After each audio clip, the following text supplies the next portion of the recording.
Hello everyone and welcome back to another Kerbal Space Program video. This is from the was 10% now 1% streams that I've been doing over the week. We have 1, 2, 3, 4, 5, 6, 7 streams that we're going to crush into a small video for all of those who weren't able to make it. Not a whole lot went on this week and a half actually. A lot of stuff going on at the house, so I wasn't able to stream as much. But we have to remember that when we came back from Duna, we had about 1,700 science. That unlocked like 5 or 6 different technological nodes, which made us literally leap forward in technology, which was actually something that I didn't want to happen, because when you leap forward in technology like that, suddenly everything in your arsenal becomes outdated. And instead of just making a few tweaks here and there on a specific craft or here or there or whatever, now every single craft in your portfolio is outdated and you have to literally create new ones. It's like suddenly going from the biplane and then, oh look, we have F-22 technology. That kind of sucked. Honestly, if I could go back in time, I would have just made it 1% from the get-go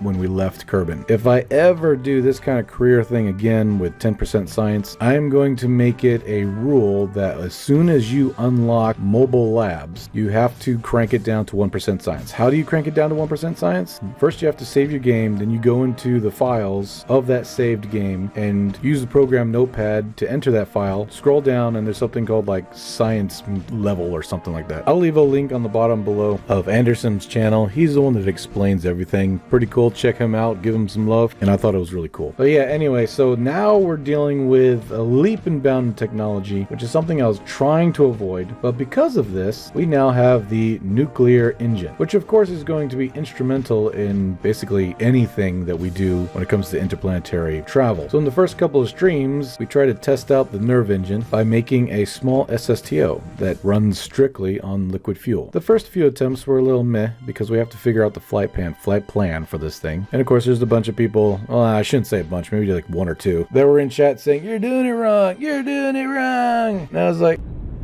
maybe. However, after a few flights of getting closer and closer and closer to the absolute peak of what this craft could do, I determined that it was just too much trouble. Sure, we could get up there into orbit. Sure, we had about 700 meters per second left over after we got up into orbit, but the time it took to get into orbit was just not worth it. So what I did instead was I created a few of the tiny rockets that we had unlocked, put them around the center of the fuselage, and that allowed our surface to orbit transit to speed up quite a bit. That way I wasn't waiting 20 minutes to get into freaking orbit. And we still managed to get up into orbit with like 500-600 meters per second delta V. I mean, it's plenty of delta V. We might keep this vehicle around for like maybe some low Kerbal orbit rescue missions, but for the most part, it was just a test craft to test the new technology. Now, the engines that we had unlocked that I was really interested in, the new rocket engine that I'm talking about is the mainsail. The mainsail is a really great engine to get things up into orbit compared to the skipper. It's got twice the power, uses less fuel, and is actually a lot lighter than 2 skippers combined. This would allow for more cargo to be transferred into orbit using less fuel. So I decided to build our very first large cargo SSTO.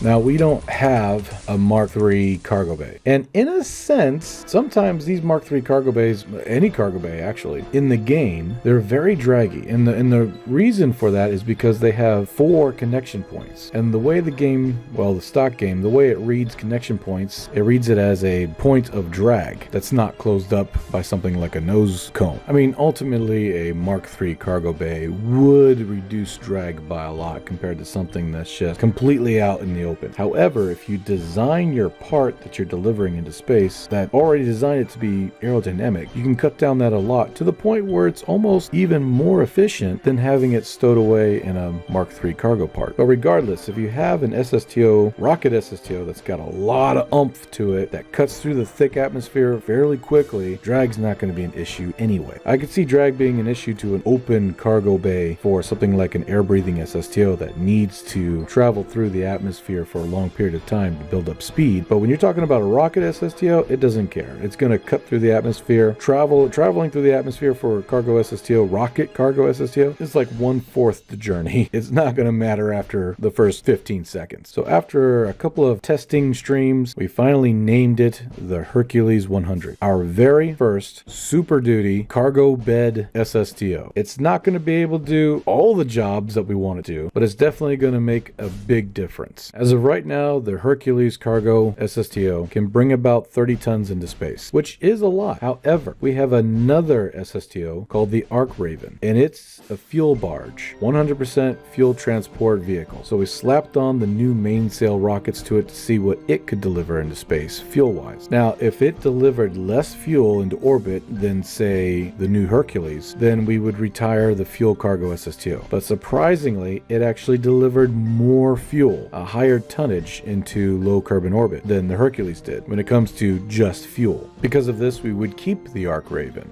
for our low carbon orbit fuel barge SSTO. We would take the Hercules and dress it up, make it look good, and begin rebuilding the Jolly Roger. Jolly Roger had been a great ship, but now because of the simple fact that we had unlocked 1700 science, it was now outdated, like really outdated. Again, one of the reasons why we are going to 1% science career mode. Anyway, for the remaining streams, we would start taking apart the old Jolly Roger and bringing it back. A lot of people were asking why, since technically we don't get that much from it. We only make maybe about $10,000 off of each part we bring back, but still, that's still money. The new Jolly Roger, the NCC 1000A, has much larger air brakes and unlocked brand new NERV technology with some new RCS fuel tanks, and of course the unlocked larger docking port with the new extending and retracting solar panels. The reason why the aero brakes for the new Jolly Roger are so large is to help to slow the craft down in very thin atmosphere. The next mission will be to Eve. Eve's atmosphere is twice as thick and its gravity is twice as strong, which means that when using the atmosphere as a aero brake, you're going to slam into the atmosphere at very high speeds, and you're going to run into very thick atmosphere very quickly. So what we're trying to do now is we're trying to make it so that the new Jolly Roger can slow down safely in a higher altitude through the thinner atmosphere using these new aero brakes. Sadly, in the last stream, when I was attempting to bring up one of the Jolly Roger's new parts, we ran out of room in our part count. We're only allowed 255 parts per launch, so I had to strip everything down on the Hercules as best as I could in order to make room for the cargo. And sadly, one of the things that I stripped down was the tiny little docking port. And of course, I only remember the error of my ways at the exact moment when it wouldn't dock. So we had to leave the piece in orbit and re-enter Kerbal's atmosphere. And this is when we started running into a lot of problems. It wasn't doing this before. It could land empty no problem before, but now, for some reason, it was acting up. My guess is that the flags that I normally use to recreate a heat shield on the bottom of these SSTOs, they do create a little bit more drag than normal. And since we had taken off a bunch of them in order to lower the part count, the drag now was somewhat unstable. And since the re-entry weight, or the center of mass on re-entry, is a little close to the center of lift, not horrible, but a little closer than I would like, the possibility of it losing control was now high. Eventually, we would find a way to remedy this, but perhaps that will be in another stream. Thank you so much for watching, and thank you so much for being a part of this channel. If you liked what you saw, please leave a like, and if you loved what you saw, consider subscribing. We also have a membership program. If you become a member, you get cool little emojis and badges and stuff next to your name. Pretty cool. Check it out. I will see you all next time, whether it be in a stream or in a video. Bye for now.